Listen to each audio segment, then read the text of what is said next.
I'm going to share 33 sales cheat codes so you can hit 30K a month as a high-ticket closer. And these aren't just theories. I've actually used them to improve my skills and produce more than 8 figures in sales online. I'm sharing that because these aren't just random tips I found on the internet. These are specific tactics that I've used to produce more than 7 figures in sales past 12 months. So the first sales cheat code is to never use statements when you're selling and instead always use questions. When you use statements, these are claims that the person can either reject or accept. But why roll the dice when you can ask a well-calculated question to get your prospect to actually think and reframe their perspective? The next hack is to never negotiate. Instead, you should collaborate. Negotiation means you're entering a conversation with an adversary. You're trying to one-up the other person, creating a win-loss scenario. Instead, we're looking to collaborate with the prospect to create a win-win situation for both. The next one is to turn objections into obstacles. If you have prospects constantly giving you objections,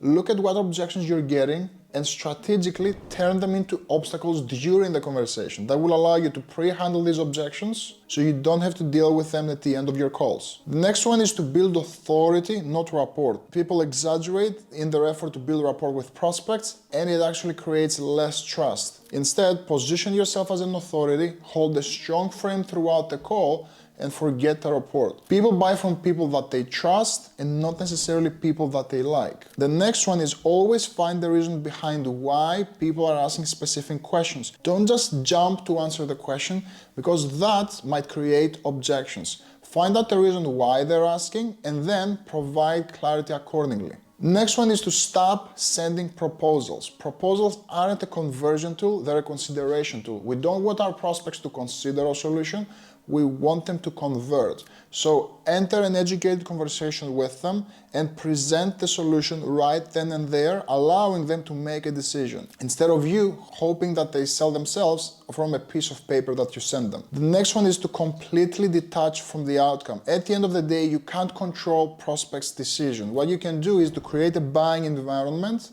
and create the illusion of choice for them. So detach from the outcome and be okay with hearing no, and you'll find yourself hearing much more yeses in return. The next one is to never rush a deal. The people who rush the deal typically lose the deal. Let the prospect feel the urgency of closing the deal while you sit back and watch them as they try to close themselves. The next one is to let silence do the work. You don't need to be the hero in a sales conversation. All you need to be is a mirror for your prospect to look at their problems in. So focus on hearing the other person and let the silence do its work. Don't overtalk because you're talking yourself out of the sale. The next one is to get the prospects to reveal their true pain, what I call the present pain. If they don't see a clear problem in their life that you're solving for them, they're not gonna see value in your solution. The next one is to make decisions based on facts, not hope. Don't just make offers hoping people buy. Instead, walk them through a detailed discovery process and only extend the offer when you know that the probability of that person closing is high. The next one is to ask no-oriented questions. Instead of asking, does it make sense to get started?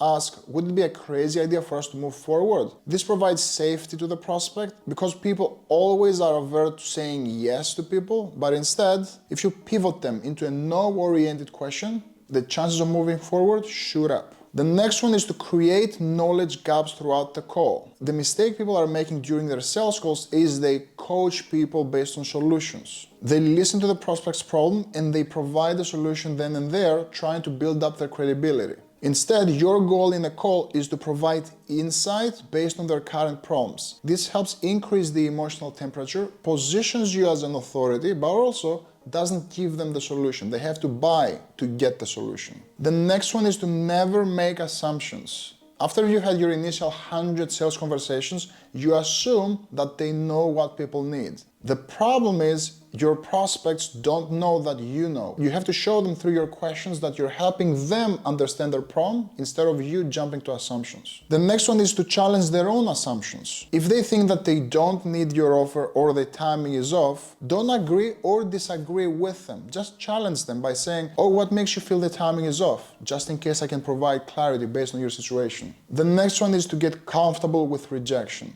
you're gonna get rejected in the game of sales a lot. So every single no is actually a step towards the next yes if you have done the inner work and you're improving yourself consistently. The next one is to walk into tension, not avoid tension. If a prospect has a tough time opening up about a specific problem, it's not the time to pull away and move on to the next subject. It's on you to find out why does that prospect get triggered, what's behind that, and chances are there's gonna be an even bigger problem for you to solve for them. The next one is to avoid the top dog spot. You don't have to prove that you're the best in the world for them to buy. There's a saying that goes, if a bear is chasing you, you don't have to run faster than the bear. You just have to run faster than the guy next to you. So all you have to do in a sales conversation is show them that you're going to help them get to where they want to go faster and in a less risky manner than their current plan. You don't need to prove that you're the best. The next one is to never chase prospects. This only creates neediness. If they're not engaging with you, if they're not responsive, it's always best to let them go and let them come back to you. The next one is to make the skeleton dance. Don't hide the flaws of your product or solution. Instead, put it in the forefront of your presentation or pitch and use them to your advantage. For example, if you're a small agency, claim that being small and nimble allows you to work with a few hand-select clients to provide stellar results. Now, if you have a large group of clients, claim that your advantage is to have data from many organizations and you know what's working best in the current market. So every flaw that your prospect can find in your solution can actually be turned into an advantage. The next one is to offer less, not more. Most people think they should outline every single feature their product offers, and this goes over the prospect's head and confuses them. Instead, only present the features that solve your prospect's problem. They don't care about the rest, and it only results in think about it objections. The next one is to never over-explain. The more you talk, the more you explain, the more you unpack things, the more objections you're creating. Only answer the specific question that they answer and let them ask more questions to unpack more. Don't rush to unpack everything because confused minds don't buy. The next one is never assume their budget. I see so many people disqualifying prospects early because they feel that they're financially unqualified. Look for intent and how much people are willing to invest rather than just their current budget. People will find the money if you're solving a painful problem for them. The next one is that doubt and uncertainty are your allies. You need to introduce doubt in your prospect's head, otherwise they're not going to move forward if they know that they can do it by themselves. Next up is to always clarify decision-making authority. Be direct in asking what's your current decision-making process when it comes to fixing these problems.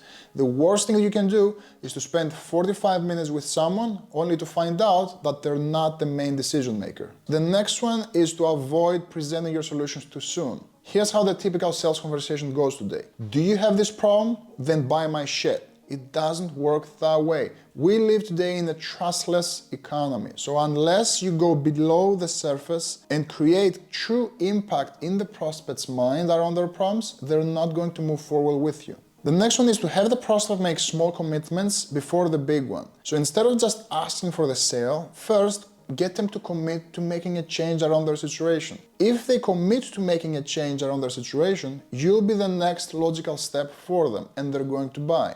The next one is to never allow a prospect to rush through the process. Speed always benefits them and not you. The faster you give them the price, the less leverage you have over them. They're gonna make a cost-based decision instead of an outcome-based decision. The next one is to get the prospect to defend their own problems. I see many people that they just hear a problem and they jump on the prospect's neck offering solutions. Instead, get them to defend their problems with these questions and watch them as they sell themselves on what you have to offer. The next one is to always frame your offer as a rare opportunity. Don't be quick to just invite people and throw invitations to everyone.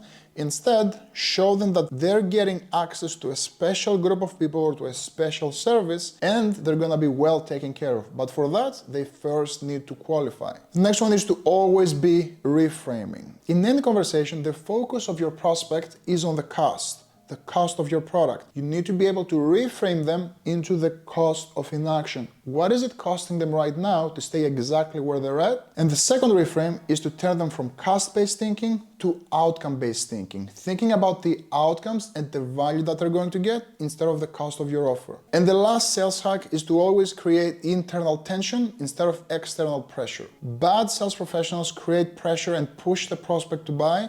Great sales professionals put the prospect in a position where they're feeling internal tension around moving forward. If they feel pressure in any way coming from you, they're gonna pull away and they're not going to buy. Now, if you want to see me use these cheat codes in live action, make sure to watch this sales call right here, and I'll see you over there.